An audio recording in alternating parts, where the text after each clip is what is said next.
Welcome to American Education FM, everybody. I'm Dr. Sean Brooks. Okay, ladies and gentlemen, Dr. Robin McCutcheon, full professor at Marshall University and a friend of mine, is back, and we have quite the conversation here. A lot of education and jab awakenings taking place. We talk about Overton's Goalpost from Burning Bright's Substack channel and discuss the media influence and the backtracking, of course, that the media is doing right now. Talk a little bit about finances toward the end, but a lot of awakenings taking place. There is no doubt about that. So I'm not going to waste any more time. I'm going to get right into the conversation. Again, I'm going to upload this immediately from today in our earlier conversation. So give this a listen, ladies and gentlemen. Thank you always for listening. I appreciate it. I know she does too. And I will catch you on Friday. Take care. Man, it's taken an awful long time for people to awaken from their deep, deep slumber. You know, I wanted to ask you this too, just kind of right off the top here, but just sort of a side comment. I can't be the only one who's experienced this, but I'm starting to have these thoughts where I'll go back in time, and it's like I have a memory of a steel trap. I remember where I was standing when I said something to someone, exactly what came out of my mouth, exactly what their responses were. And it's just a very odd sort of like, I don't know, getting in a time machine and going back in time. It's not comfortable, you know, to go back and think about things that occurred in the past, not just within the last 3 years, but like decades ago. And I don't know why that's happening, but it's very odd. Well, sometime around the beginning of 2002, so 20 years ago plus a little bit, I found myself realizing that I was waking up. I had distinct feelings of being awakened from a long slumber. And I realized there were things that had gone on in the first 4 decades of my life, things that I should have remembered that I didn't, that were coming back to me slowly. And I think that 2002, or maybe right around 9/11, was when I started actually rousing from my deep, deep brain programming. And it seems like just yesterday, really. Yeah. So, yeah, I also have had those flashbacks. You know, I've said something to someone, I recall it clearly. And then there are other things that just kind of slide by, but they bubble up when they need to. Does that make sense? It does. If I need some little piece of information from some brain cell somewhere, there it is, right on the tip of my tongue. And other times it just sort of fades away, like it's not important right now, but it will be in the future. Yep. That's basically where I am too. It's an interesting experience. Yeah, well, do you also sometimes feel like you're living in the future? Like the things that you know today, you knew 2 or 3 years ago, but the people around you are just now coming around to knowing what you knew 3 years ago, 2 years ago. To me, it's like living in the future. Cliff High said something like that. He says, I'm living 2 or 3 years out into the future, and it's tough sometimes to bring myself back to today. Yeah, no doubt about it. In fact, you know, I'll tell you a quick story here. I don't know if I've said this on my show or not, and I don't know if I've told you this either, but when I was growing up, my own mom used to say, and she didn't say it frequently, but I remember her saying it, and now, of course, she says it with more regularity because she was right. But she said, when I was a little kid, she said that she had a voice come to her and tell her that she was going to be alive to witness something that had never been seen before. Oh, cool. And she would tell us that. I'm a little more in tune with God, I think, than my brother is, but I remember her saying that, and then as time would go on, and I would go through middle school, high school, and when I was in college, I remember feeling the exact same way. And of course, I was in college during 9/11, but even when that happened, I thought to myself, this isn't what my mom's talking about. She's talking about something else, something that's even way bigger than this. And I remember very vividly one person in particular who was in my life back then, and I warned them the last time I saw them. I said, I have to tell you this. I said, you're not going to believe me, but I'm not going to be around to protect you now, and something terrible is going to happen in our lifetime, and I'm not going to be there to help you. I said, I don't know what that is. I don't know when it's going to happen, but it's going to happen in our lifetime. And there was no response on their end. And now, of course, over the last 3+ years, with all of the lies, of course, and we know that everything that's taking place is a lie regarding the jabs and everything. But it's that kind of thing where I think back to myself and I think, how in God's name did I feel that so strongly? Excuse me. And then, of course, have my mom feel the exact same way, and we can't be the only people. I mean, I'm certain that there are endless people who have felt the same thing over the course of their lives, but I have no doubt we're living through it. Yeah, I agree. I don't think I ever had that strong of an exterior impression upon me, but I remember I was teaching a summer class back in I guess it must have been the summer of 2004. And one of my students came to me. I was teaching a macroeconomics class of principles of macroeconomics, and I was talking about, I think I was talking about money supply or something. We were covering some of the financial stuff. And one of my students came to me and said, have you ever read The Creature from Jekyll Island? And I said, no. And he said, you should get that book and read it. So I did, and I read it. And in fact, I still use chapter 10, the Mandrake method, when I'm teaching about money creation, because it's just a trick, right? It's a sleight of hand, creating money out of debt. So the next semester in the fall, I'm teaching this Mandrake method to my class, and another student comes up to me and says, have you ever read Atlas Shrugged? And I said, why, yes, I have, but, 20 years before. And he said, you should go back and read it, because some of what you're talking about is in there. So I went out and bought Atlas Shrugged and read it again, only now I'm reading it with, 40 years of history under my belt. And it just clicked. And I said to God in a prayer, I want to teach this book. I don't know where, I don't know how, but I want to teach this book. And so when I ended up at Marshall, the first week I'm there, I'm walking through the hallway, and there's a case of Atlas Shrugged books sitting out in the hallway, and I was like, what?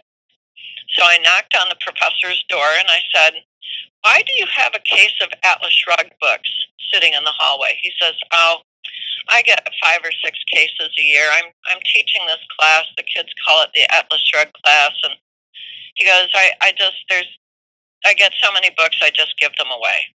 I said, well, do you mind if I take some books? He said, take the whole box. So I took the whole box, and after finding out some more information from this guy, I found out he hated teaching this class. I contacted the gentleman at the university who actually had founded the class and wriggled my way into the guy who was currently teaching it to move on and teach something he really wanted to teach and move me into teaching the Atlas Shrugged class. That took 7 years. Wow. From the day I said to God, I want to teach this book, to actually teaching the class. There you go, all in his time. So, yep, on his time. And after a semester or two of teaching the class, I said to God again, I want to live long enough to see this whole corrupted system of socialism and communism tossed into the dustbin of history by people around the world. And here we are, we're watching it. Yep. that was 10 years ago. It's gone a lot faster than I thought it would. Heck, I thought I'd be 150 before the whole thing fell apart. Looks like I won't have to wait that long. It'll come a lot faster. Yeah, I saw a great meme the other day. It was a cat.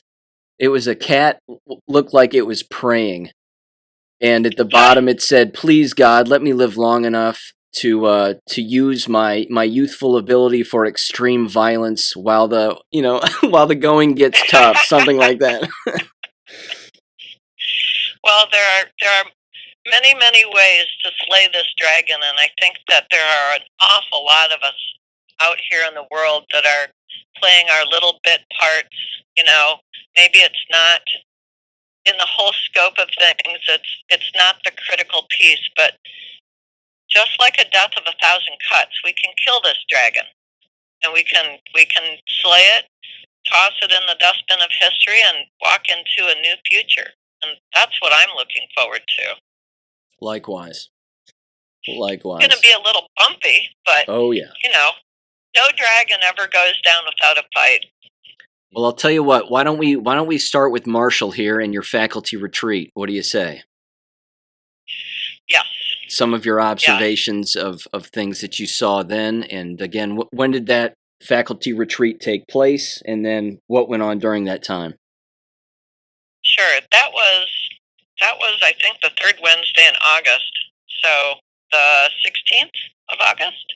Okay. And Sean, I had to laugh. I really had to cover my mouth and to keep from laughing out loud, because that faculty retreat mirrored the exact first faculty retreat that I'd ever been to. It was boring. It was a lot of information was thrown at us. Most of it was technology. Letting the faculty know we are moving into some of these new technologies, and right now, maybe you don't have to update your Blackboard class, but you will have to do it by next summer. And I turned and I looked at a young colleague, and she whispered over to me, I tried migrating to this new Blackboard Ultra, and it was a disaster. So I had to go back to the old one. And I thought to myself, this is exactly what they were telling us 10 years ago, when whatever version of Blackboard we were using back then, they were going to upgrade to the new one. And there were groans around the room, just like this year. Oh my God, the new stuff never works. There's bugs all over the place. What a disaster. But the entire faculty retreat, it was such a throwback to the first one I'd had back in the summer of 2010 that it really made me laugh.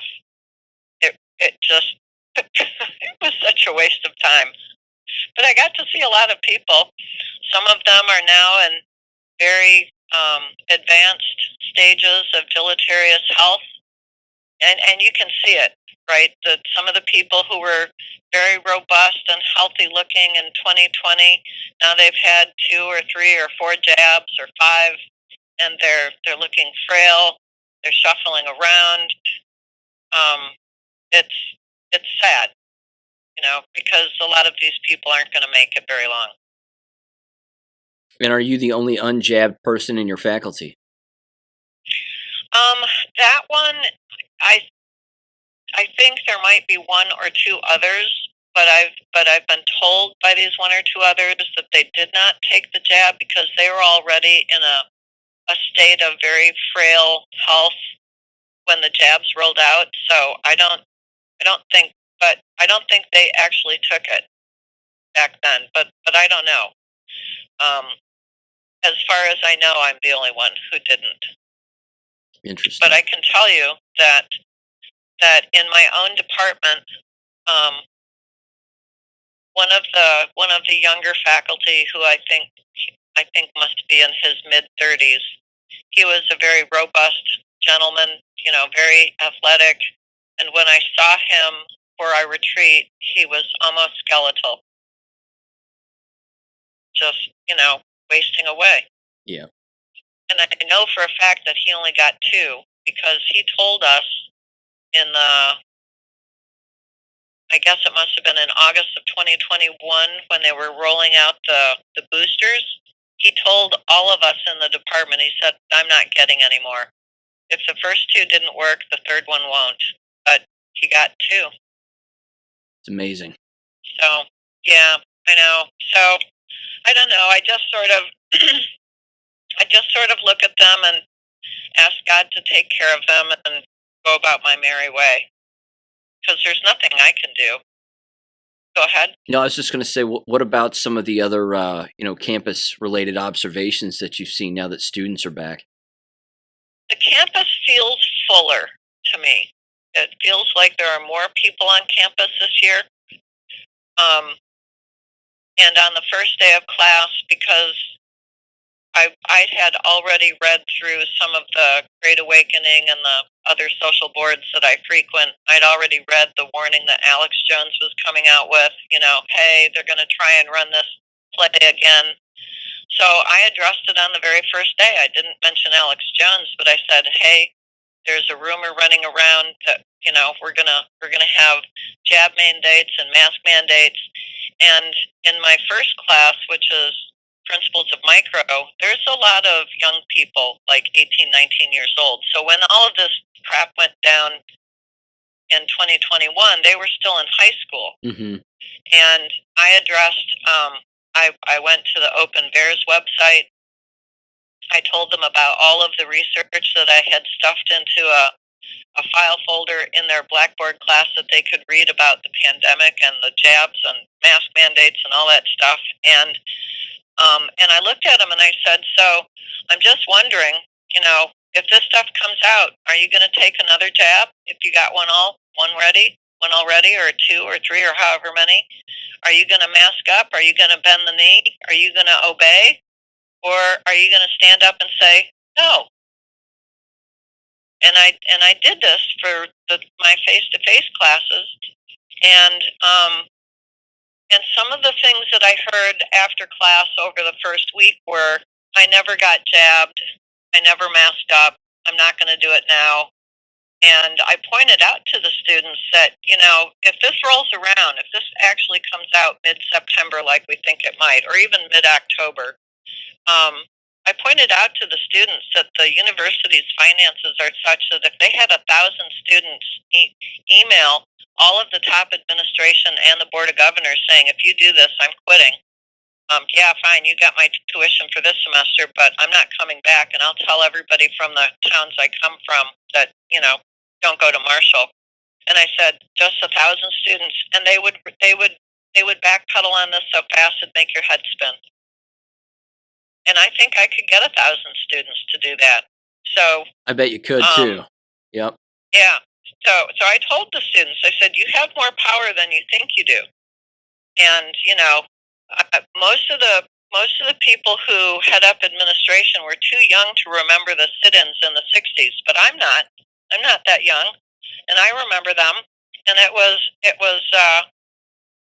a very peaceful, non-compliant way of forcing the administration to do what the students wanted.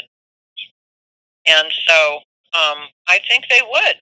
I think I could get 1,000 students to email administration and the Board of Governors and say, we're not doing this, and you aren't either. About a week ago, I saw a student with a mask on, but most students are not masking up. They're not going to do it this time. I don't know if I've got a new crop of people who have come into this life with a spine of titanium and a determination to be the guide of their own life and not look to authority to make their decisions for them. Or if this whole experience from 2020 and 2021 was enough to cause them to wake up. But I'm hearing from students a lot more of they can try it, but I'm not doing it kind of a thing. Good. So I think in this whole narrative that's been going on since 2020, I think there's a general awakening. I would say, I want to say in the body politic, but but in our communities, I think there's a recognition that they've been lied to over and over and over. And I think I got a general feeling of grumbling and why would they lie to us? I mean, a lot of the people are recognizing that they've been lied to. They haven't quite latched on to why the lies were told. They don't actually realize, and I talked about this in both classes, that they have been programmed since birth. If you're watching TV, you've been programmed. Why do you think they call these shows that you watch programs? And yeah, so I mean, but the awakening never stops. And let me give you an example. I've taught this Atlas Shrugged class for 13 years now, and I had an epiphany just the other day that every form of government on this earth right now is a form of government that is totalitarian in nature, that government itself is a tyranny. And I thought, man, how do I transfer that recognition that every form of government that exists on this planet today is a form of tyranny? And our founding fathers knew that the only way to escape this was to keep the government as small as possible. But even that one, even a small government, is a tyrannical beast that needs to be caged and chained. Yeah.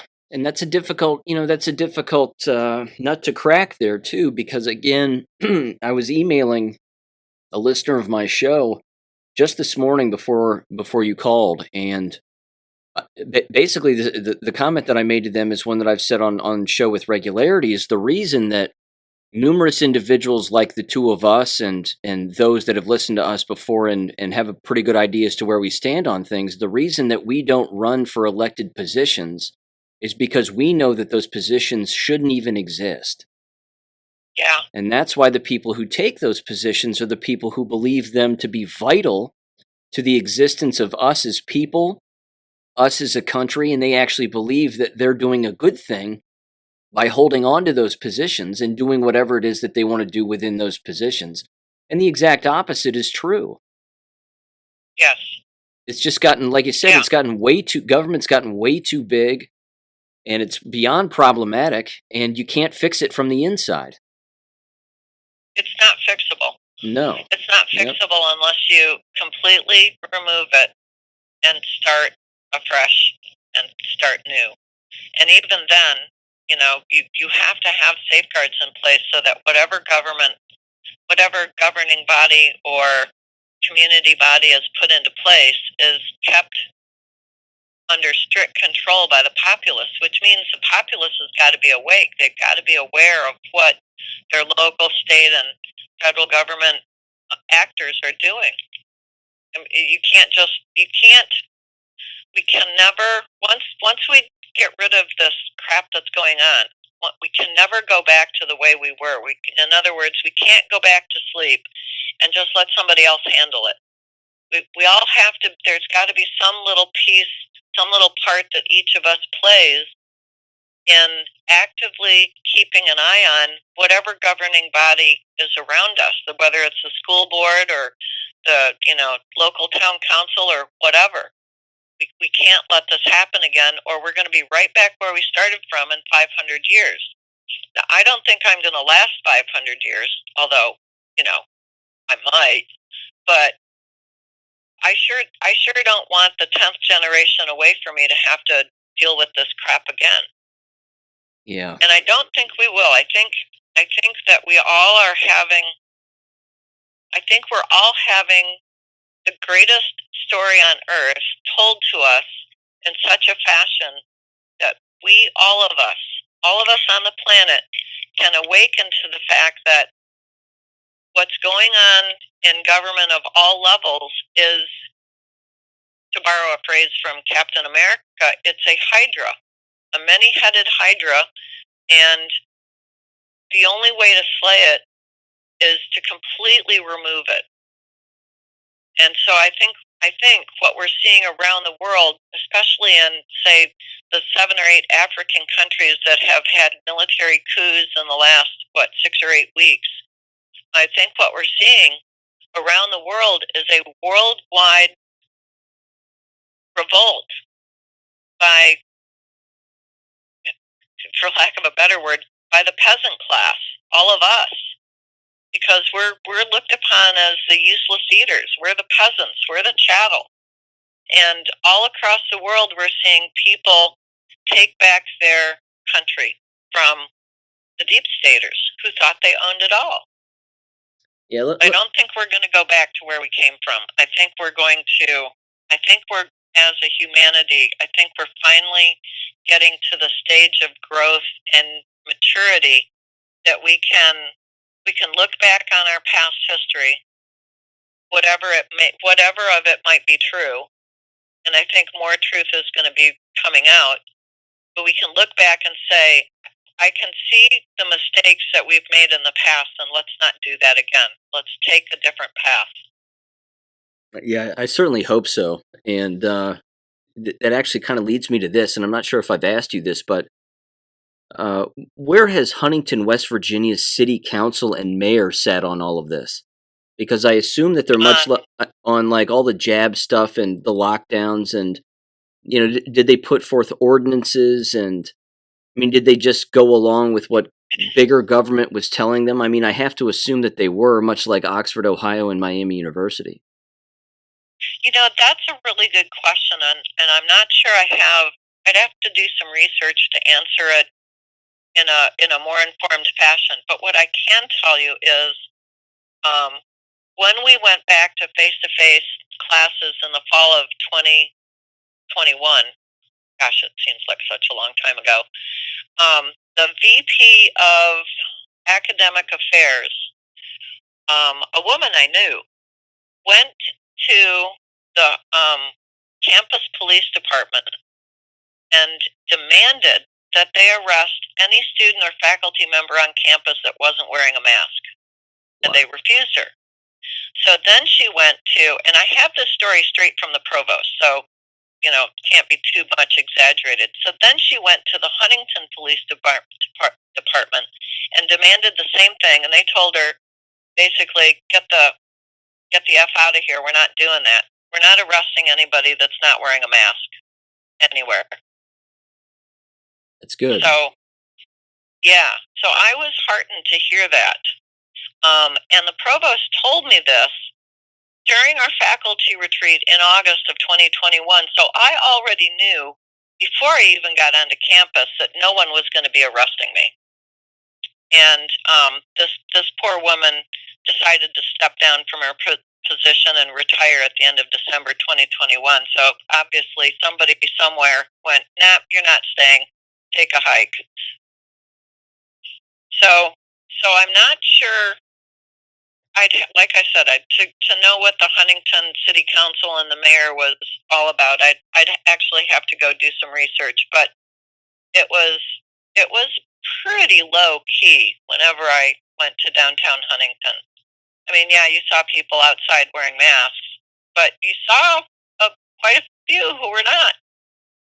So I don't know if it's the nature of West Virginians just to be generally rebellious, just in their DNA. I mean, it could be, but there were a lot of people who were basically flipping a middle finger at anybody who looked like a government official. Yeah, so I was heartened, and I was, like I said, when I approached this topic on the first day of class this semester, I had much more support in my statements about, you're going to mask up, you're going to jab up, and I had much more support of, no, I'm not going to do that. There were a few people who I could tell were put off by this kind of talk. But I said, it has to be said, because if we don't say this, if we don't acknowledge that this might be coming at us, then you're not going to be prepared to say, no thanks, I decline to participate in that stupid game again. Yeah, it's only the people who bought into it that are going to be put off by it. So. Yeah. But I did ask my students. I was very, very forthcoming, and I said, how many of you You don't have to tell me. I don't want to see any hands. But I'm just going to ask this question. How many of you watched members of your family or friends that you knew or teachers get the jab, 1, 2, 3, 4, however many, and there's died suddenly. It's all over the place. Or all of a sudden someone's got turbo cancer. I just laid it out there, and I said, I just want you to think about this.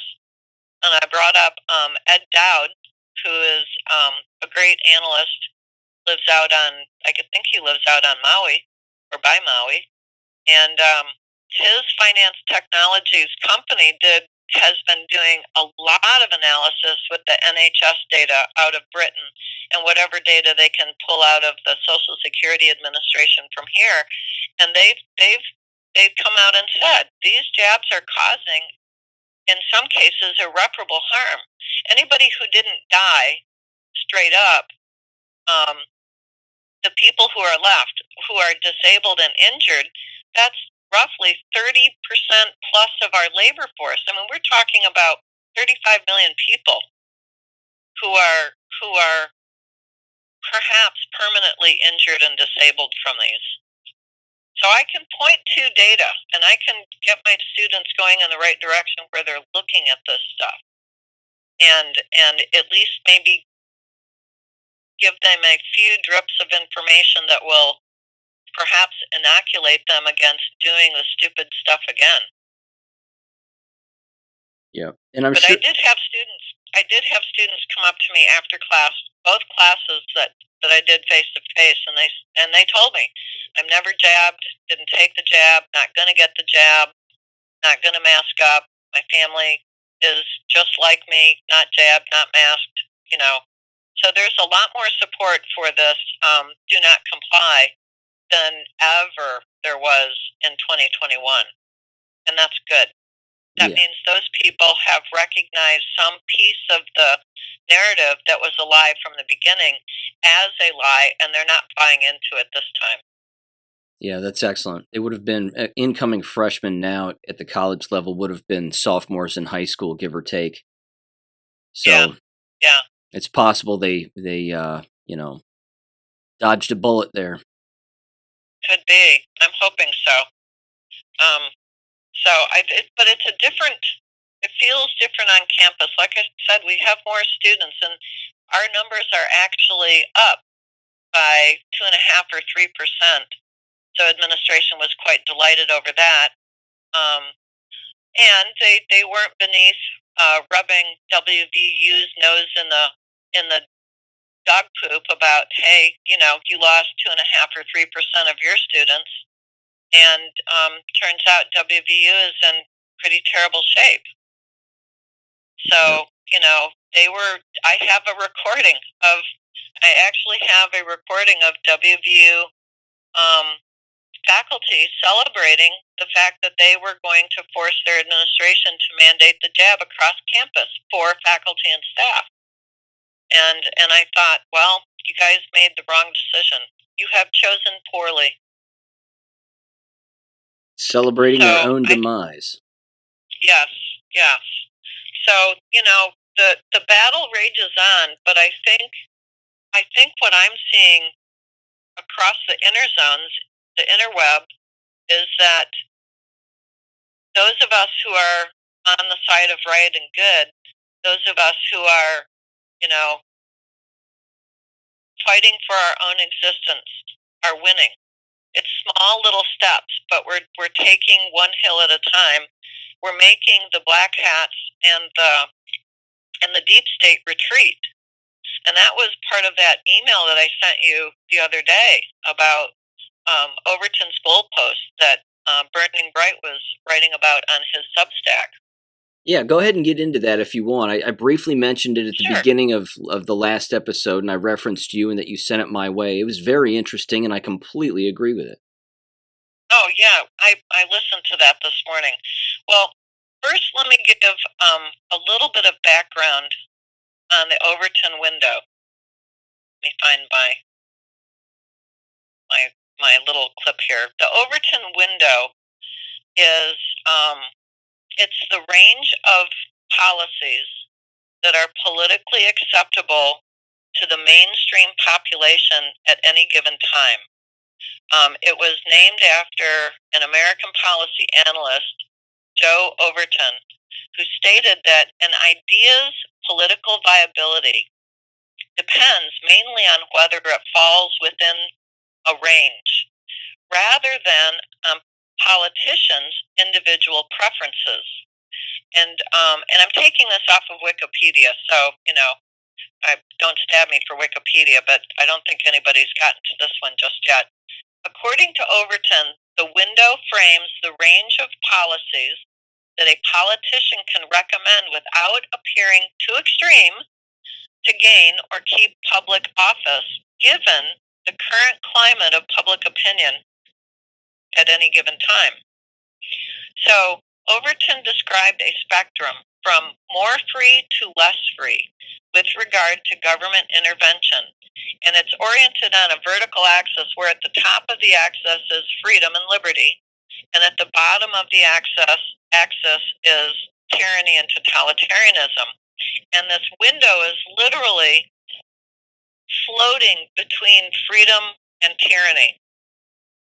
And so it orients vertically on the axis, this window, and it avoids the comparison between right and left political spectrum. Our founding fathers knew that if we ever were in a position where two political parties were running everything, that those two political parties probably would be corrupted, so that they actually blend into one party. So you've noticed, and I know your audience has, the Democrats will say one thing, we support the workers, what they were saying back in the 60s, and the Republicans back in the 60s were all about big business and government helping business. Well, if you look at what those two political parties are saying now the Democrats are all about government interfering in business, and the Republicans, some of them, those who are not rhinos, are saying, therefore, the workers. So these two political parties in 60 years have literally switched positions. And you and I both know that there are many people who are Democrats or who are Republicans, that they are Democrat or Republican in name only, and they belong to a big club, and we ain't in it. So let me go back to Overton. Can I make a quick example? I don't know if this fits or not. I feel like sure. It does. It's off topic, but it's related. There was a very interesting observation I made here over the weekend. I was hanging out with my brother and his kids, and they still watch football and they still watch sports, and I do not, and haven't for a very long time. But one of the things that's happened in college football, apparently, is all of the SEC TV announcers are now Big Ten announcers. And all of the former Big Ten announcers are now SEC announcers. And, I mean, it's an odd shift, but it's basically just like you said. It's a trading of places, but it's being done to maintain an audience. It's being done in an effort to still get people to watch a dying sport. I think it's a dying sport, certainly from an audience perspective, because even the stands weren't full during some of these games that I was watching. But even so, it's a corporate move, I think, that they just decided to make because they thought to themselves, well, we're getting too complacent. There's too many people that know that these announcers call these games and have for a very long time. So the networks themselves just switched basically the kinds of conferences that they would be covering. Again, I think in an effort to keep and maintain some kind of an audience and basically gaslight their audience into, I don't know, paying attention to games that they wouldn't normally pay attention to, but it's still the same circus. That's entirely possible. Let me throw an example back at you. So Overton's window starts with the unthinkable policy. You cannot put it out there into the public. People would revolt. The next step is a radical policy. Okay, there are some people on the fringe that think this is okay. Then there's the acceptable stage, where the main body of people is saying, well, okay, maybe I don't like it, but looks like everybody else is for this. Then there's the sensible policy. That's the next step. And then it's very popular policy. That's almost the last step. And then it becomes policy. So let me give you an example. Way back in the 1960s, when the pill came out, that was an unthinkable thing. You could not. It really was only the feminists who latched onto the pill for birth control. It was unthinkable because we'd never had anything in our society where women were in charge of their own bodies with the point of delaying childbirth or delaying taking on the mantle of motherhood. And even though the pill was an unthinkable policy, there were enough people out in the fringes that latched onto it. I remember back then, that was a very radical thing. You didn't run around talking in your social circles about who was getting the pill. It was not topic of conversation, polite conversation. So, but then the pill becomes kind of more acceptable as we move into the 70s. I remember people in high school. There were a cadre of girls who were very open about talking about being on the pill. So it was more acceptable social conversation maybe in the younger generations, but certainly not in the older generations. Then by the time we get to the middle 1980s, it becomes a sensible policy. And by the end of the 1980s, it's very popular. And what do we have now? We're at the point where everybody accepts it. You could do the same thing about pedophilia. It's an unthinkable policy. Where are we at now? If you move down through these unthinkable, radical, acceptable, sensible, popular kind of stages, what are the people in pedo world doing? They're trying to make pedophilia normal. You were talking about it on your show, the last two shows I listened to. Yeah. Yeah, so that's kind of a real life example of Overton's window. It has moved from, at least under pedophilia, it has moved from the unthinkable to a portion of our society, a very small portion that's trying to push it so it becomes government policy that everyone must accept pedophilia as normal. That's how far we've come since, the last 30 years even. So that's an example of Overton's window. It's a window looking into the government policy that may be filtering from the unthinkable to actual laws, rules, and regulations. Now, Overton's Goalpost, which is what Burning Bright was talking about, he sets out what the Overton window is. It's a broad range of policies.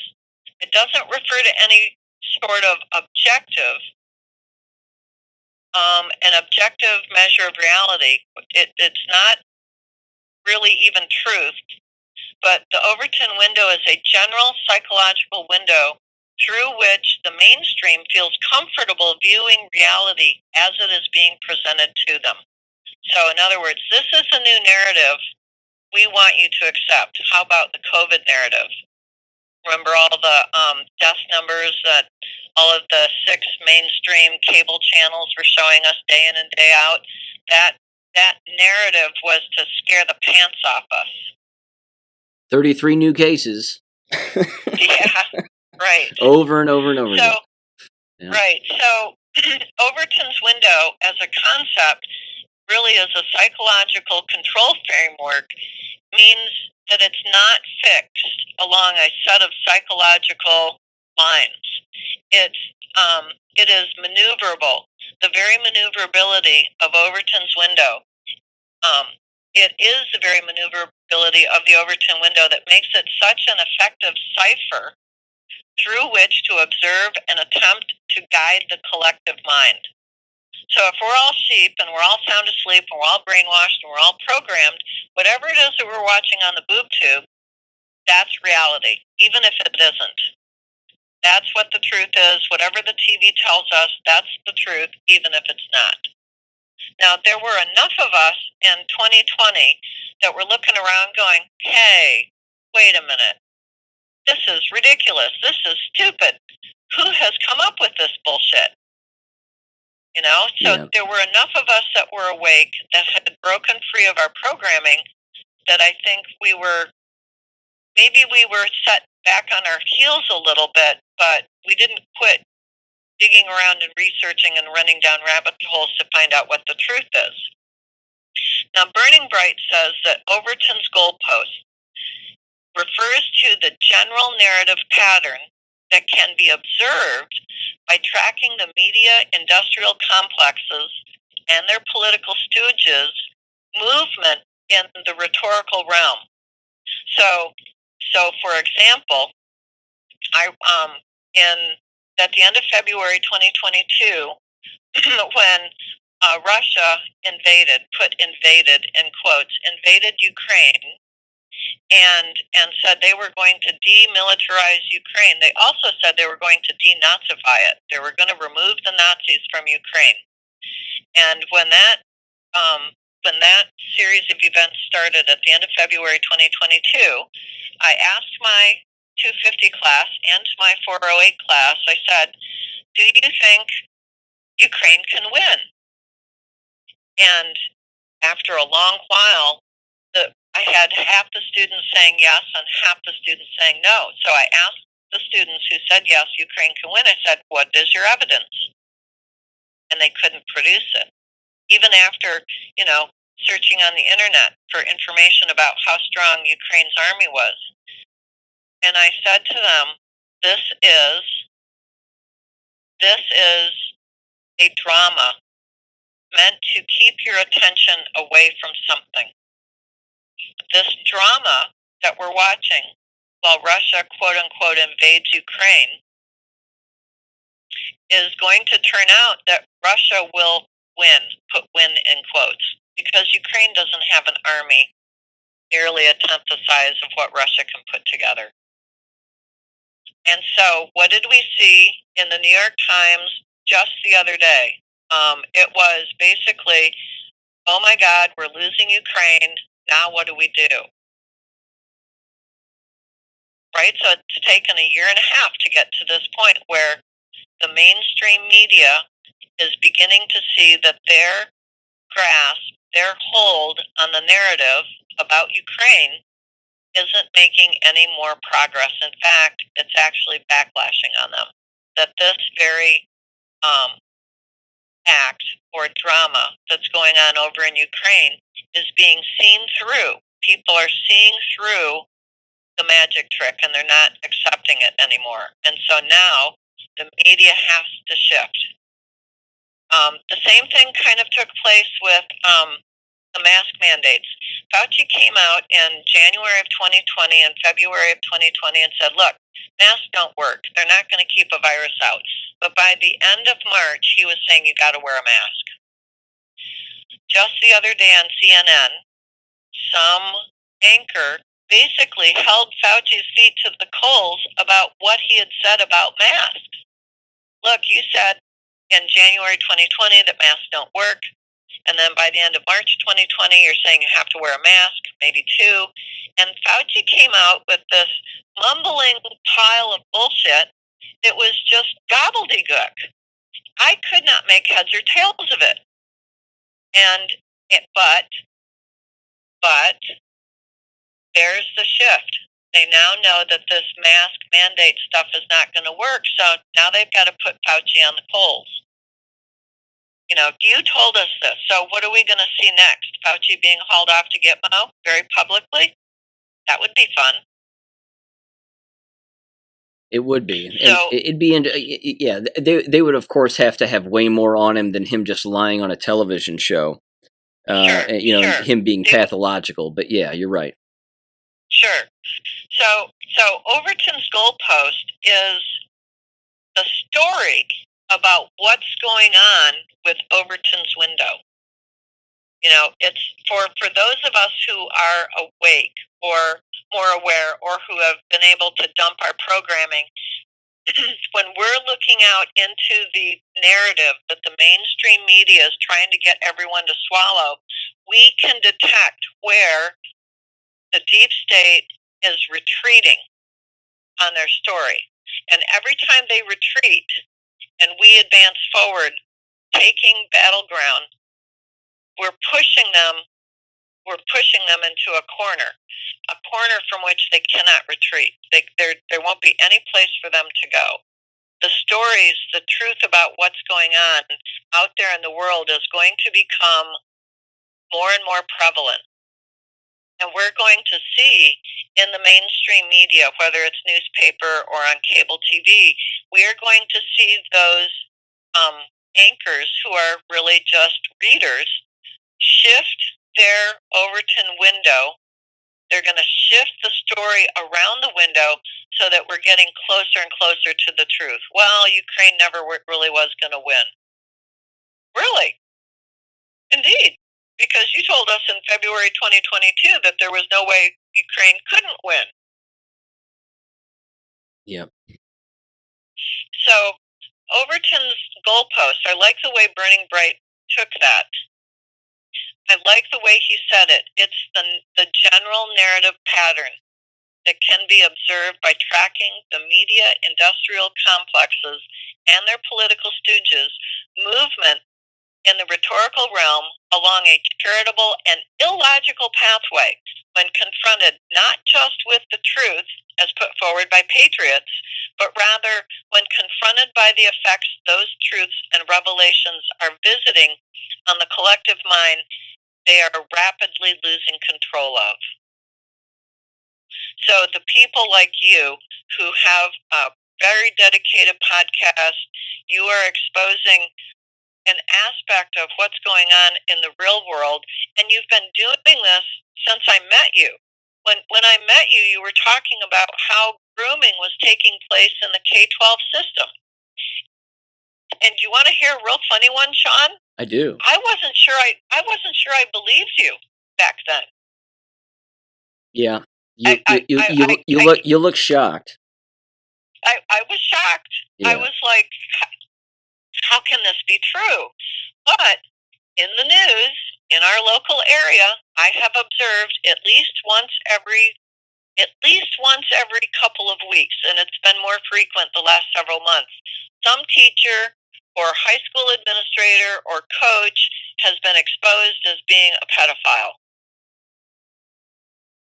Yep. And the list of pedophile apologists and pedophile excuse makers is even longer than that.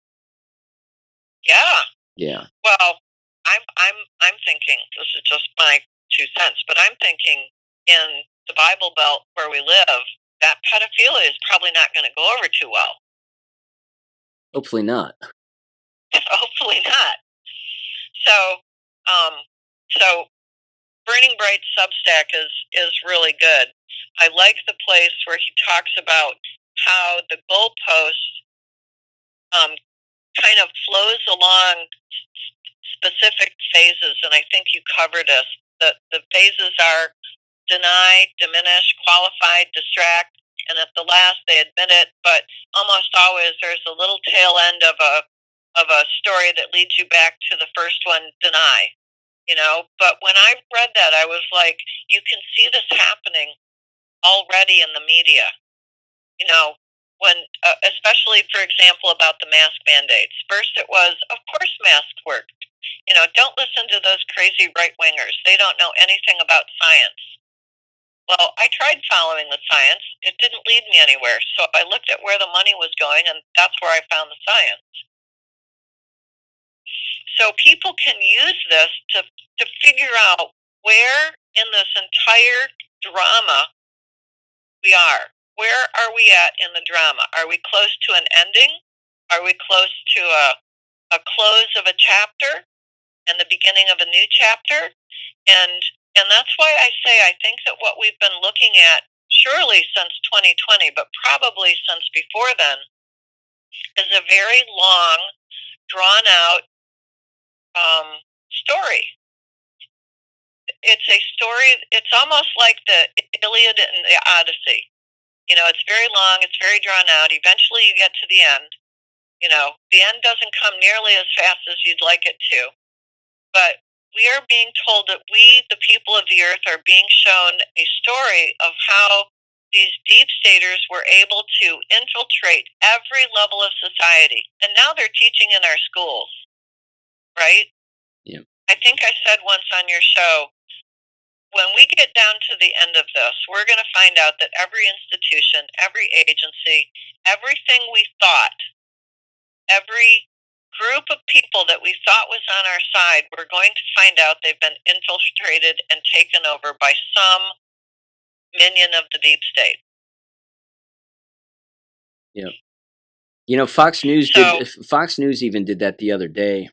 It was last week, I believe, and I put the clip on my Gab page, and then I also put the clip in one of my war videos right at the tail end, and it was the show Outnumbered. That was, of course, it's hosted by a number of women, and then there's a guy who sits in the middle. But Kayleigh McEnany was, if I'm saying her last name correctly, the former press secretary. She of course works there and has for quite some time. But the topic of discussion was mask wearing and possible masks coming back. And I thought, well, first of all, you're late to the show, and then I thought, second of all, you were responsible for this. This was initially your fault. 3.5 years ago, this was your doing.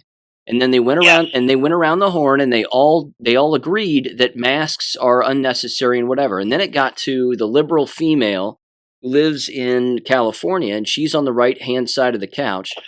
And she says, I got on a plane to come here, and I wore a mask to get on the plane. But she said, I was talking with my friends and blah, blah, blah, and they all wear the masks, and they're all sick. And they couldn't get together for a dinner because they're all, they all have COVID and they all tested positive for COVID. And I'm saying to myself, who watches this and thinks to themselves that these are the people you need to be following? So, right. Because how many people watching that remember back 3 years ago when those exact same people were telling you, put a mask on? Absolutely. Yep. Yeah. It is not only Overton's window and Overton's goalpost. It is constant to this day gaslighting that they didn't abuse you. They weren't responsible, and now they're basically laughing at you if you're still doing it. And yet again, they were the ones suggesting it to begin with. Right. Well, Burning Bright says on here, Overton's goalpost is not an attempt to make sense out of illogical frameworks of the enemy. Rather, use it to codify the observation of such illogical frameworks as a sure sign of the enemy's retreat and our progress on the informational battlefield. So, those posts like that you put up, especially if you could get one from back in March of 2020 or April of 2020 where they were saying put a mask on, and set it side by side and say, they're lying to you. And now they're laughing at you. Yep. Yeah. So these the whole story that is out in the news today, I think, is yet another distraction away from what's really happening. You mentioned, and I listened to the podcast about the State Board of Education, and I think I sent you an email that said, "Hey, I think this is in reaction to our continuity of government, which we've been put under since before Donald Trump came into office." Right. Because I think the military and Donald Trump devolved the government. I think in January 17th of 2017, the first Federal Continuity Directive 1 set into place the umbrella under which all of the government was devolved, and only all of the things that the government was in charge of doing, the federal government was in charge of doing, was thrown back to the states, and that would be, one of them would be the Department of Education. And so, one of the pieces of information or a data point that you could say this may actually confirm that the Department of Education was shut down and everything was thrown back to the states, is what's going on with the state of Ohio and their new framework for education for the K-12 system. Right. That's highly possible, and I really have no doubt about that. I think that the chink in the armor has to do with what the state already had planned moving forward. And what we know from back in 2020 when they closed things down is the enemy already had an entire playbook that they were going to run with back in 2020 because they knew that this they knew it was coming. So it's not that the elimination of the Department of Education at the federal level is a bad thing, but it also does not mean that what will occur at the state level is going to be by default a good thing. I think that. Well, I agree. Yeah. Yeah, I agree with you. It may not necessarily be a good thing, but I think one of the dates that you gave in your podcast was January 2025. Correct. So in my mind, I'm thinking, man, that's a light year away. There's so much that can change before then. Agreed. That we don't even know what's coming. Agreed. Yeah. But if I was the White Hats and I got rid of the Department of Education and my next step was to expose the perverts and pedophiles at the state level and the local level, I'd toss it back to the state level and see what they did. Yeah, certainly communists. Somebody's watching. That's right. Yep. And I agree with that take. I have no doubt that that's highly possible.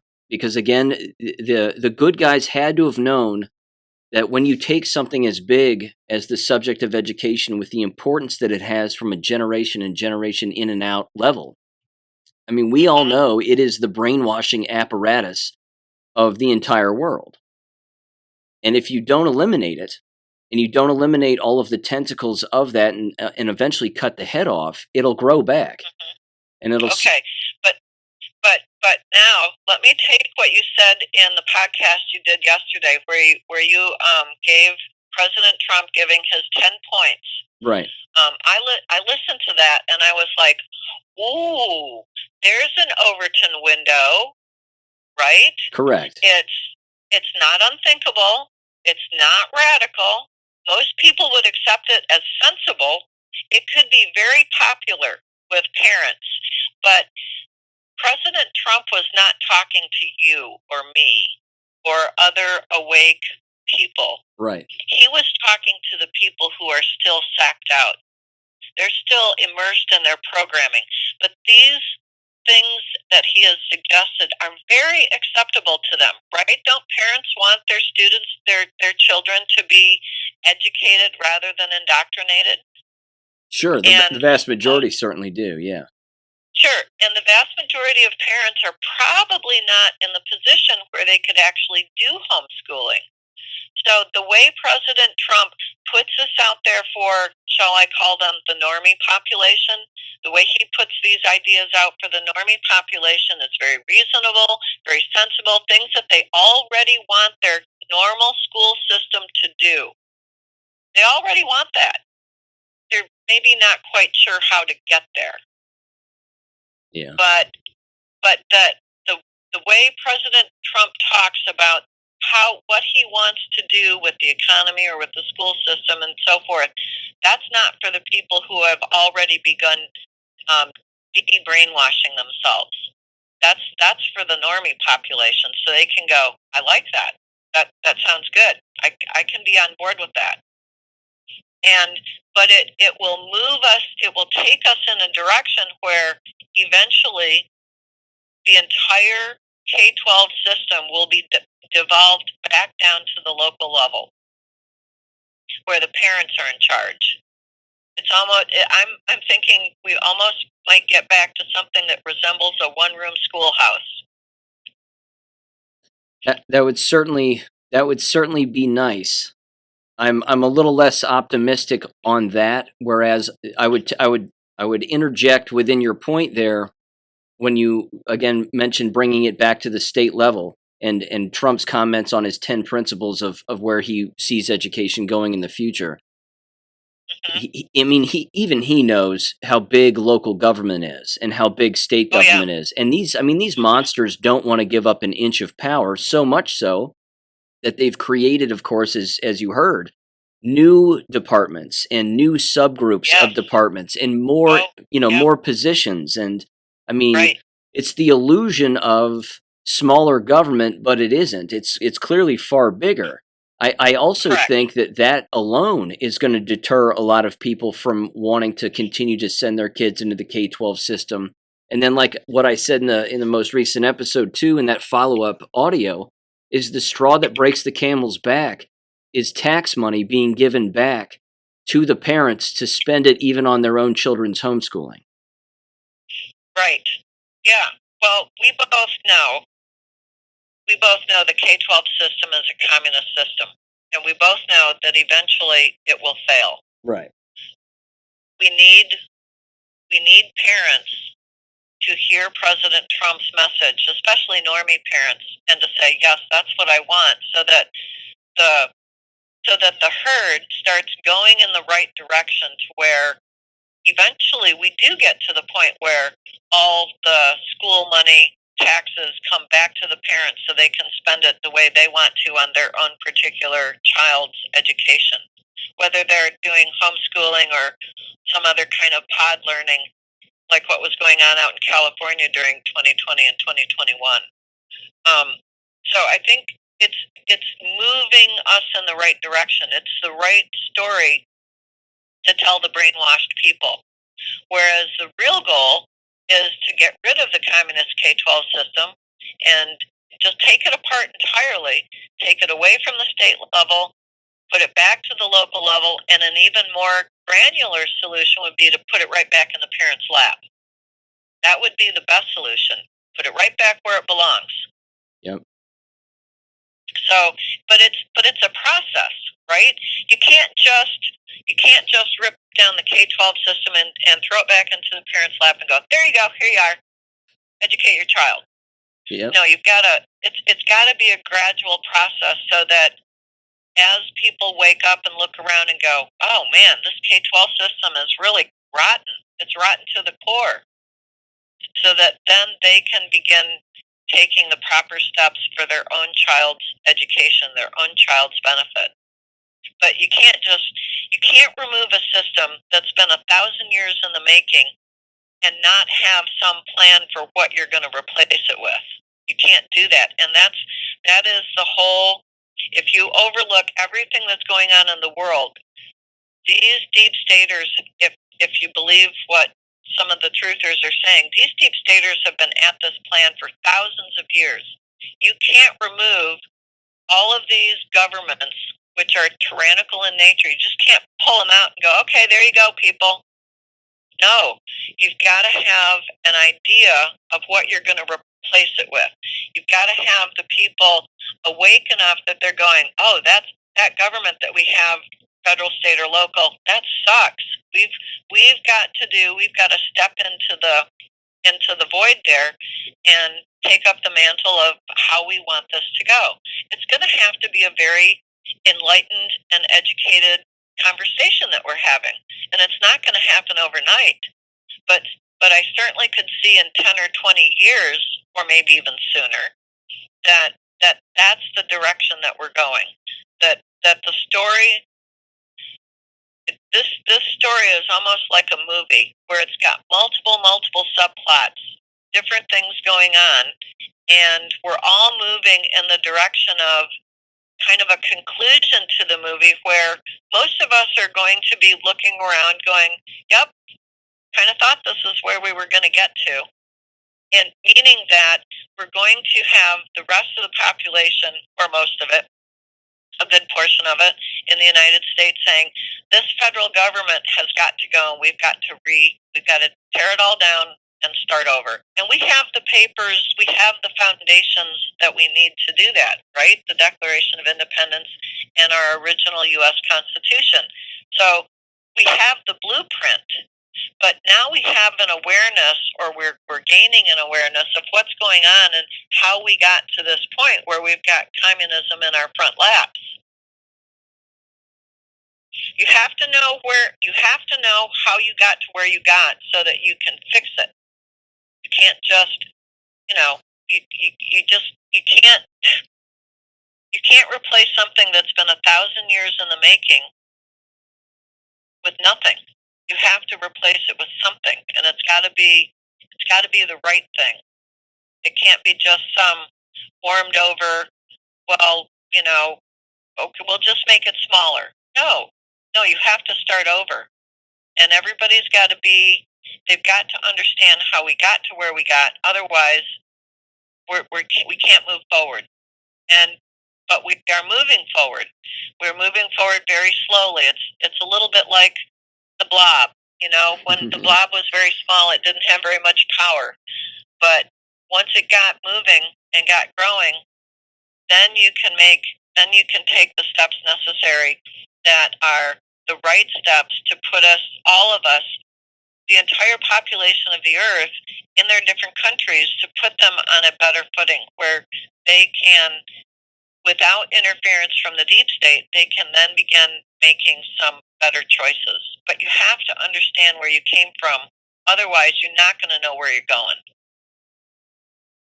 Yeah, it's going to be a slugfest, and I agree with you on the timeline. 10, 20 years down the line, this is going to continue to be a massive fight. I mean, you're talking about, I remember back in 2021, you for the very first time had states coming out, writing legislation and passing law about how the critical theories couldn't be taught anymore. And then there were all the threats again about we're going to remove college money and university money if the critical theories are taught. And so what did they do? They started eliminating those programs. Of course, they hide in their own ways in different avenues. And you can't necessarily drill those ideologies out of the people's minds who firmly believe them. But until those laws are eliminated, and until those things permanently change, you're always going to have that ever-present albatross exist within those school environments. But again, I think, like you said, with more knowledge and certainly more of a lack of participation within these institutions, that itself is going to wake up a lot of these school districts. But you even bring in the issue of curriculum and how false the science and history curriculum has been since the beginning of time within these government-related schools. Until that changes, you're not really getting down to the root of the problem. But it is going to be it's going to be interesting, no doubt. Yeah. Well, again, I think that more and more truth is going to be revealed. It's going to take a minute for the general population to rouse from their deep slumber and throw off their programming. But the more people that do that, the less area there will be for any infiltrator to hide. Imagine with me a school district where 90% of the parents are awake and they're looking at their children's curriculum and they're saying, this is garbage, this is bullshit, you've got to change this. And they go and vote out the school board members that need to be voted out, and parents step into that place and they say, okay, now we're going to change the curriculum. And which means that the publishing companies will have to produce the books with the proper history or science or whatever so that these school systems will buy those books. So even the publishing companies may go belly up. I mean, look at Pearson Education. They're a behemoth in the textbook publishing realm. And a lot of what they print and publish is pure, absolute bullshit.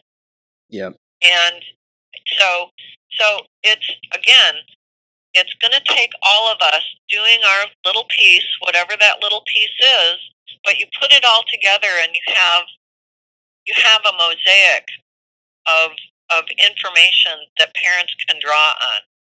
And as one school district relieves themselves of the deep state, tyrannical CRT and whatever else that they want to get rid of, another school district is going to, maybe with friends or family, or say, hey, look at what they're doing. Why don't we do that? So, as one school district after another fixes their problem and regains their footing, getting rid of anybody who's a pedophile or pedo or whatever, and correcting the problem at the local level, other people around them are going to find out, and it's going to spread out. It's an exponential process. I tell two people, they tell two people, and within a month you've got 1 million people who know what's going on. It's not, and I think that once it gets rolling, Sean, I don't think it's going to take that long. I don't see it taking 20 years. I see it maybe taking 5 years, but we have to get to the point where a lot of people are waking up and looking around and saying, I don't like what's going on with my child's school. And we had that in 2020, in the fall of 2020, when all the kids were at home. That's why the mama bears and papa bears woke up and said, what is this crap? Because they were seeing it. They were seeing what their students were learning. Yeah, you know what? And it ties right in, too. And I agree with you 100%. Amazing Polly brought this up in her most recent episode, and she was referencing a particular book, and the episode is only about 18 minutes long, but she says that she was reading a Twitter post from this doctor lady who has 600,000 followers, and I've seen her tweets before, and she's apparently awake. Certainly seems like it when it comes to COVID and tyranny and this, that, and the other, but she made a particular post that Polly highlights and then rants about for essentially the episode, and Polly's right. The female doctor, she says, I just sent my daughter off to college for another year of college, and I told her, remember that everything that you're learning and then everything that's being taught within your college classes is a lie. So whatever you do, just learn and do what you're asked to do, but just understand that it's all a lie. And Polly basically said, and Polly's right, she said, wait a minute, that's the problem. The problem is that you're acknowledging that it's a lie, but you're still playing the game. Right. Well, the only way to win this one is to don't play the game. One of the questions that I don't know why I asked this, but one of the questions I asked on my first day of class this semester is, what if everything you've ever been taught is a lie? You don't know it's a lie because from kindergarten, first, second, all the way through 12th grade, that lie has been reinforced. What if it's a lie? Yeah. How do you determine that it's a lie when everybody else is believing in the same lie? Your teachers are believing in the same lie because they're not old enough to remember when it wasn't a lie. Yeah. And I'll tell you too, with social media the way that it is, and the information age, quote unquote, and certainly technology, and how we have these platforms and this connectivity between people and humans on Earth, the likes of which we've never had before. I've said this previously on my show, but one of the I would say evidence buoys in the water, and certainly one of the markers, is that you will start to see more and more students confront their school teachers with proof that what they're being taught in that particular classroom is not true. So a teacher will openly say, we're going to learn about the moon landing, and then students start laughing. And then they pull out their phones and they go, wait a minute. That didn't happen, and here's endless videos right here at my fingertips that prove that it didn't happen. That's where... Exactly. Right. That right there, too, is where those students are going to have to go home, look at their parents. But this right here, I think, is the generational leap. If they go home and they look at their parents and they say, look, we're being taught this. You know this is a lie as a parent. I know it's a lie as a student. So why are you sending me here, and why am I going? And then that's got to be the shift. And those are the type of students that I'm seeing right now. They're awesome. Yep. Those students have already been born. Yep. Those students, they're in our midst right now. On the first day of class, when I talked about how, and this happened a year ago in the fall as well, when I talked about how many people had been injured or killed by the COVID jabs, I had a student say, "You got any sauce for that?" I said, "I am so happy you asked me that. Here, tickety, tickety, tickety. Look at openbears.com." And there it was. I said, now, Did they At that actually? point, I think Did they actually use the word sauce? they sure did. See that right there? That's even See? an indicator. Yeah. Yep, they're in the classes. So this year, when I gave this, I said there have been hundreds of thousands of people who have been injured or murdered by these COVID jabs. I got the look from the students. Hey, you got to back that up with data. So I said, I'm glad you're asking me that. Tickety, tickety, take a look at this. Openbears.com. And I said, this is now you have to understand. This is not actually completely accurate. This is only about 1% of the people. And I said, do the math real quick. How many people have actually died from these jabs? And someone went, oh my God, it's over 3 million. I said, yeah. Safe and effective? You think so? I don't. Yeah. So they're go. already there, Sean. I have students who told me this is the earliest students have ever told me ever since I've been teaching. I'm going home this weekend. I'm telling my parents everything you said. Usually Awesome. It happens around Thanksgiving in the fall semester. No, it's happening right now. They're talking with their friends. They're talking with their parents. They're talking with their other family, friends from across the spectrum. No, we already have the students who are going to go back to their parents and say, why are we doing this? This is stupid. It's fantastic. Yep. The kids are already here. They've already been born. There's more and more of them. And thank God we had COVID because that woke up a whole bunch of them. True. Very true. Those are the kids. They're over 13 or 14. They're the ones who are going to look at their parents and say, I'm not going back to that school. I'm just going to homeschool myself. Or I'm going to teach myself a trade. Uncle Joe is an electrician. He can teach me how to be an electrician. So the kids they've already been born, this generation that is going to leap us away from the deep state. And when Donald Trump comes out with his 10 points of this is how I think this is the direction I think education should go, that's just going to reinforce everything. Yep. So I have a lot of hope for the future. I really do, because like I said, I'm seeing a generation of kids come into university that is like none that have ever been there before. These students are they're very sharp. They have more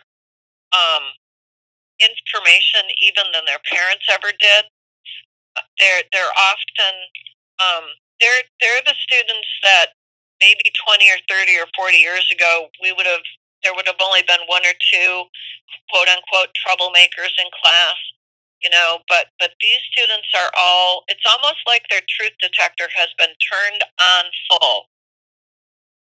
And that's kind of the best way I can put it. They know bullshit when they hear it. And they're going to push back. They're going to start pushing back on their professors. I know several professors who retired because they couldn't take it, and they only maybe had one or two students in their class that were pushing back. It was fun to watch. Yeah. Actually. Yeah. They realized they weren't in control and didn't have it all figured out. Yep. And students were throwing the truth back up at the professors. This is baloney.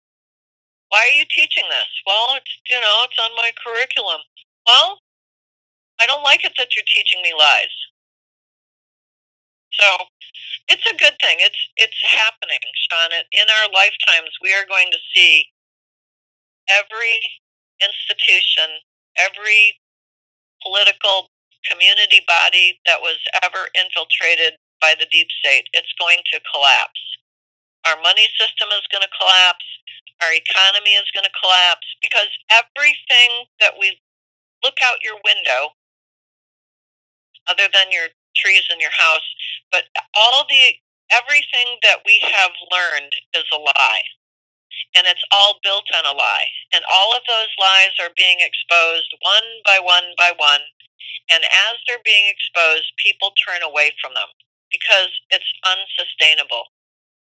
And so our entire world the entire worldview that we've grown up with, even you and me, we're still going to be looking around going, wow, I can't believe that whole entire thing fell apart. But it has to, because there's no way to keep a lie going. And we are moving very quickly into an epoch of truth, where only the truth will survive. And anything that's built on a lie will crumble away. And for some people, it's going to be really traumatic. Can you imagine the people that haven't woken up and refuse to wake up, and they just don't want to know that everything that they've ever learned, their entire past history, except what's come down through family stories, everything is a lie. Can you imagine waking up one day and looking around and going, my whole entire world has crumbled away because everything that I ever thought was real isn't. And everything that I thought wasn't real is. Like the moon landings. Yeah. We're coming up on 9/11. Wait until people figure out that it wasn't planes. It was some form of, I don't know, thermite. That's right. Yep. Yep. So, the truth is going to come out. It just that it needs to be rolled out slow enough for people to wake up to it. It can't, it's, if you've got a child that is a real deep sleeper, you don't go in there and shake them awake, because you'll startle them. You kind of start out slow. Hey, coffee's ready, or whatever. Maybe not for kids. Right. Breakfast is ready. Come on. So you don't try to force a sleepwalker awake. You awaken them as slowly as you can, so that little by little they come back into themselves, and they you can see the wake up in their eyes, and they look around and they go, oh, how did I end up in the living room? There you go. So it's got to be a slow process. And you know what? Patience is not one of my strong suits. I'm one of the most impatient people in the world. As far as I'm concerned, this all could have come rolling out in March of 2020, but most of the population of the earth would have rejected it, said, that's crazy. So it has to be slow. But I think that we're speeding up. I think that as more and more truth is brought to light, that means that more and more truth can be brought to light faster, if that makes any sense. So your sense of time speeding up probably is pretty accurate. Yeah. It certainly feels like it, because, again, I'm remembering things that not only happened a year ago, 2 years ago, but decades ago. Mm-hmm. It's intense. Yeah. Well, think of it this way. As you keep deprogramming yourself, you are freeing up all of that information to come to you at a moment's notice. You're throwing away a lot of the cobwebs. And so, yeah, I mean, I'm not sure that we're ever going to be completely, totally awake, not in the next 10 minutes anyway, but I'm willing to allow that over the course of the next months and years, we're going to become more and more aware, and those parts of our brain that operate on truth are going to become stronger. It's like exercising a muscle. I agree. Do you have a second to talk about the financial system too? Sure. Go for it. What do you see on the landscape right now? Well, I noticed over here on Zero Hedge this morning. Today is the 5th, right? This morning, U.S. factory orders tumbled in July, and transports heavy. But I'm looking at a graph that showed that the peak of our factory orders and transports, the peak was sometime before June of 2021. That was the peak, and that was 2 years ago. And since then, our factory orders have declined. We know that the cargo industry is slowing down, and I think some of that has to do with what's happening on the money part of the economy across the world, and I'm sure that your listeners are already aware that the Brazil, Russia, India, China, South Africa consortium, the BRICS, met in pretty close to Johannesburg, South Africa, August the 21st, 22nd, and 23rd. And they have accepted into their ranks another 5 or 6 countries. I don't have the names at the tip of my tongue, but they're all oil-producing countries. They will all be officially joining the BRICS. They're going to call it the BRICS 11 on January the 1st, 2024, and those 11 countries represent 88% of the oil-producing countries in the world.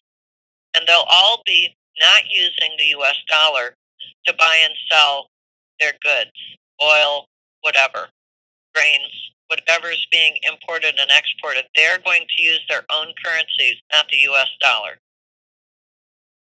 So this is not good news for the U.S. dollar. And also, these 11 countries represent 50% of the food production in the world. So this tendency of the Davos group, the World Economic Forum, Bill Gates, who's trying to buy up farmland by the millions of acres, although I'm not sure if that story is true or just out there to wig us out. These countries are now going to be buying and selling their agricultural goods without using the U.S. dollar, which means that the U.S. dollar is going to lose exponentially more value as we tread towards 2024. And then once we get into 2024, as more countries join the BRICS and leave the U.S. dollar behind, what that means is basically there's going to be more U.S. dollars floating around and fewer goods to be bought, and that means that our inflation rate's going to go sky high. The U.S. dollar is going to be the last fiat currency in the world to crumble, but it will. It will crumble. Nothing's going to stop it now. And because all of these countries are moving away from being owned and pwned by the deep state. And it'll bring down the European Union too, correct? Oh, yeah. Yeah, the European Union will go as well. Yep. Good. Any country that will not relinquish their hold on using a fiat money is going to go down. And eventually, they'll all join the BRICS system. I think the U.S. will be the last one. But I think on the last time I was on your show, I said that there were something like 23 United States that are applying to BRICS memberships, because each state is its own nation state by right and by fact.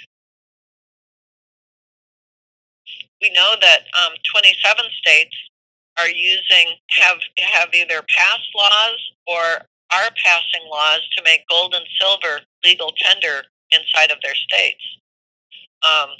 Texas, we've passed September 1st, so Texas should have instituted their own gold-backed digital currency by now. And we know that Tennessee has its own sovereign gold bullion bank. They've already passed their legislation, and they're in the process of making it work.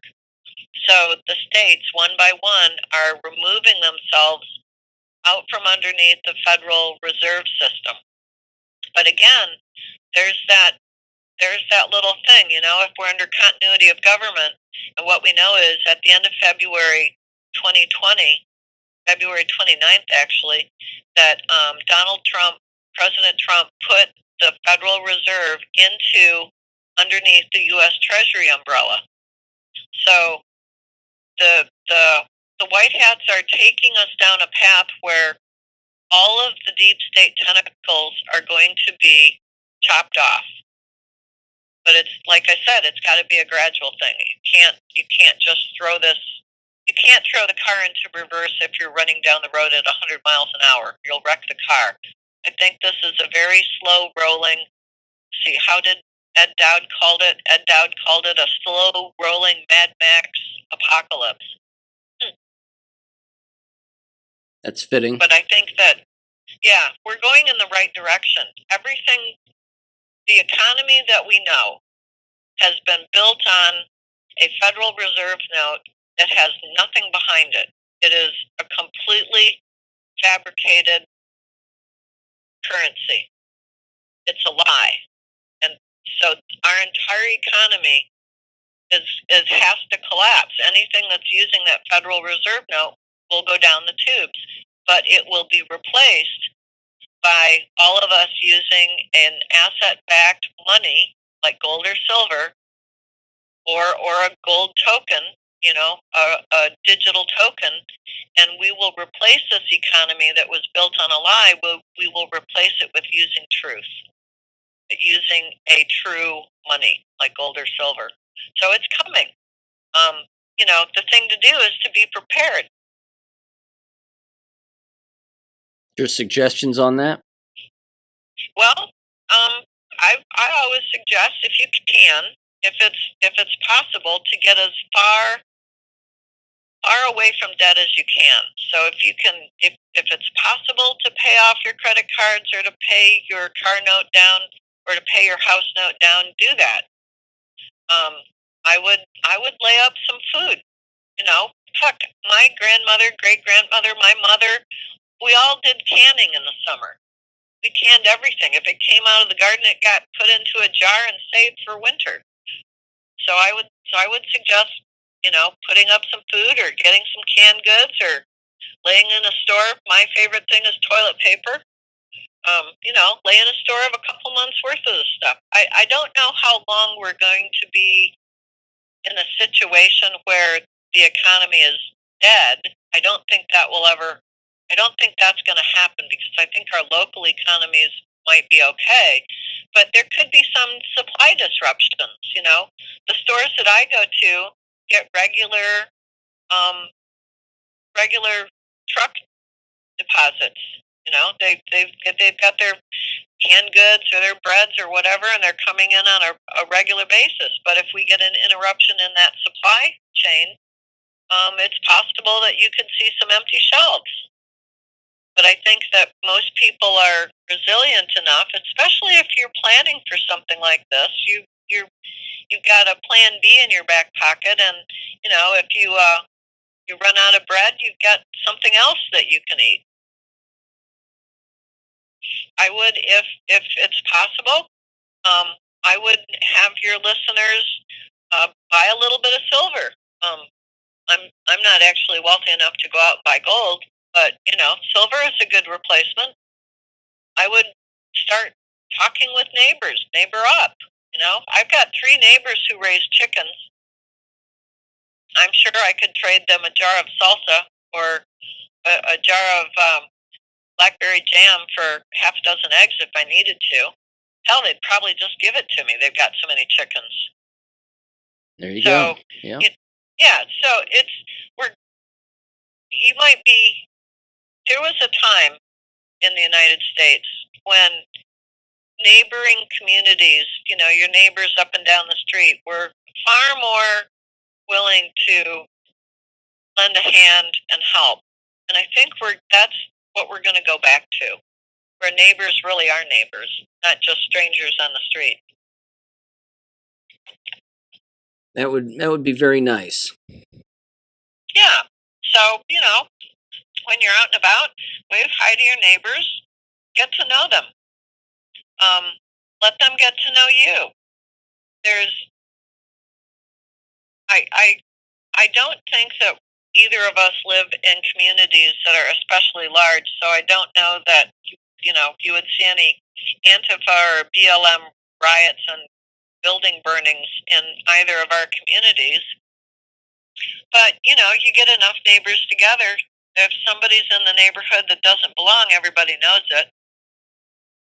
True. Yep. Yeah. So, I mean, I think I used to tell people, go look at CNBC or Bloomberg, but I'm pretty much convinced that the numbers that we see, those media financial channels blare out, I'm pretty certain that all of those numbers are fake. I'm not sure how much I trust them. I trust what I can see and feel with my hands. So when I go to the grocery store and I see that an 18 count of carton of eggs is back down to $1.89 instead of $6.50, it tells me that a lot of the chicken producers are getting back online to producing eggs. And when the chicken has gone from $4 a pound to $1.99 a pound, that's a good thing too.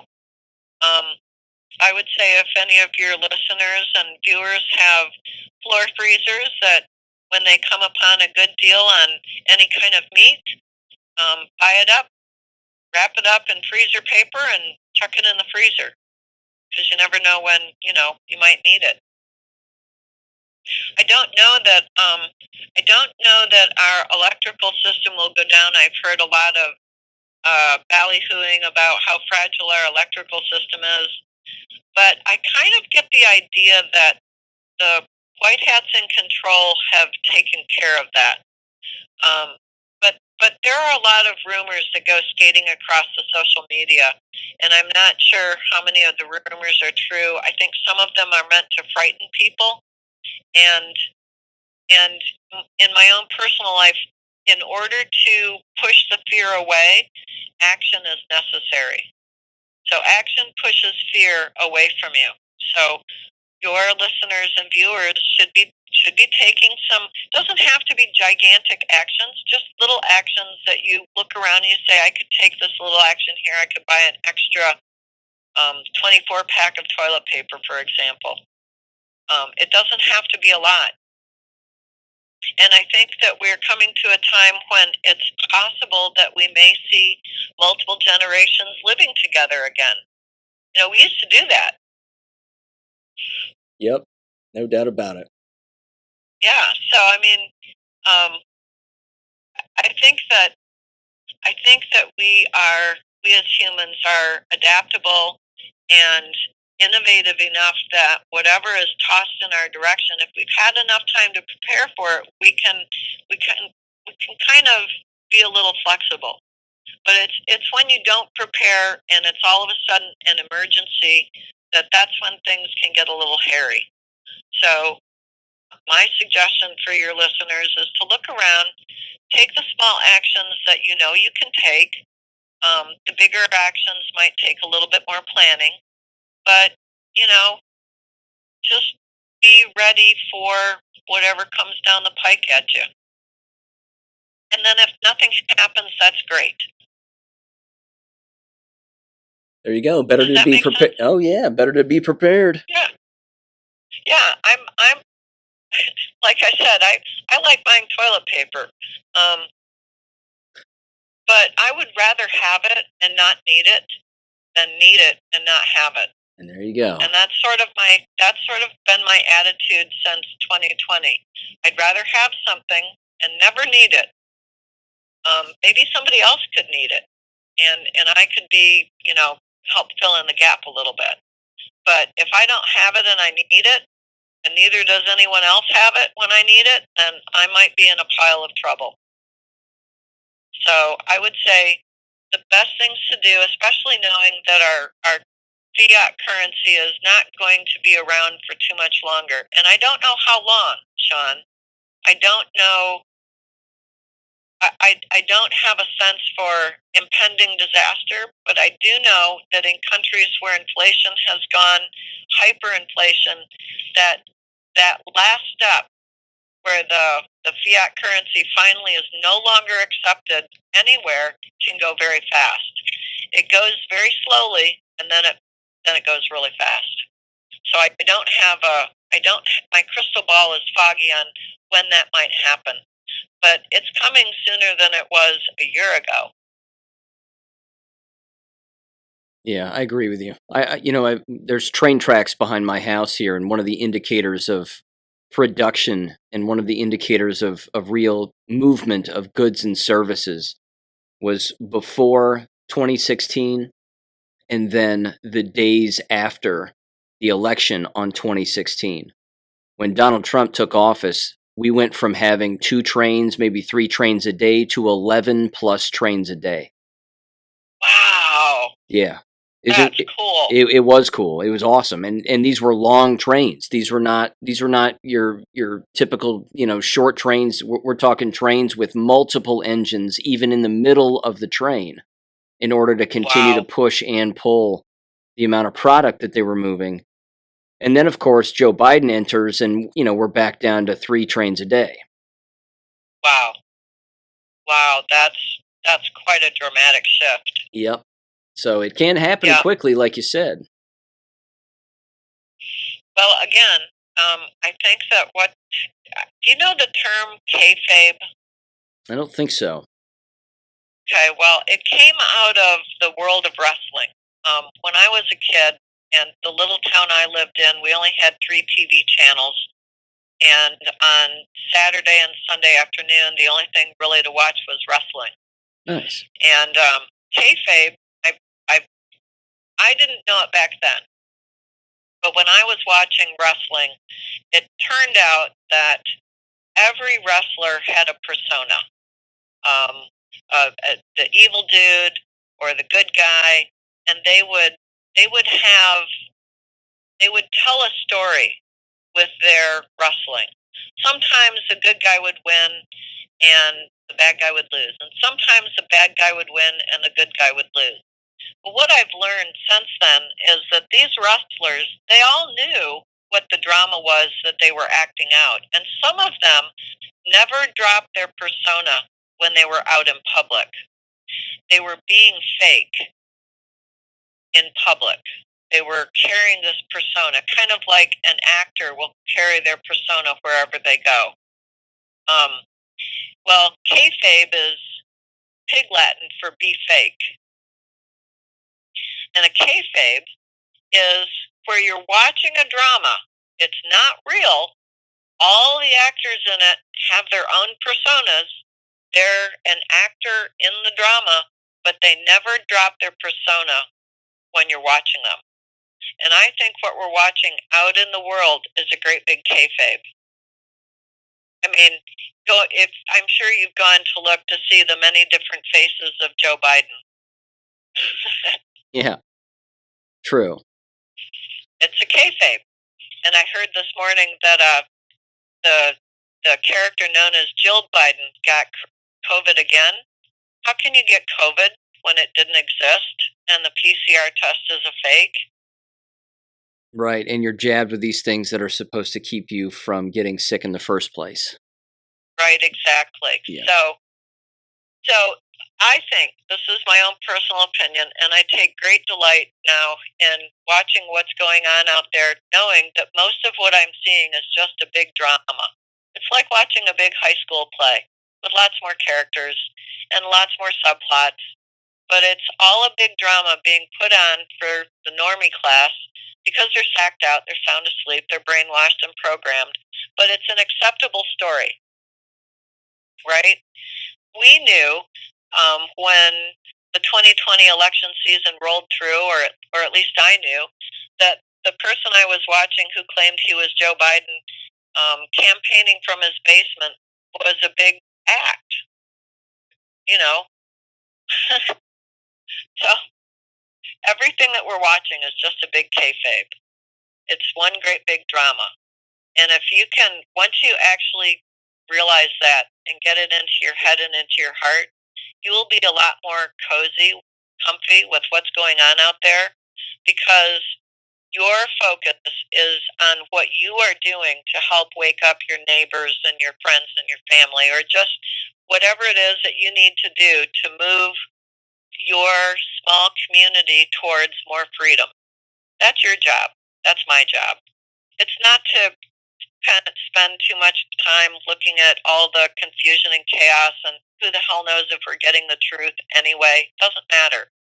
The only thing that matters is doing our small part to move the entire human population towards more freedom so that we can once again, forever, throw socialism and communism and tyranny into the dustbin of history and bury it. That's our job. Exactly what you're doing. Yep, I like it. I'll take that job.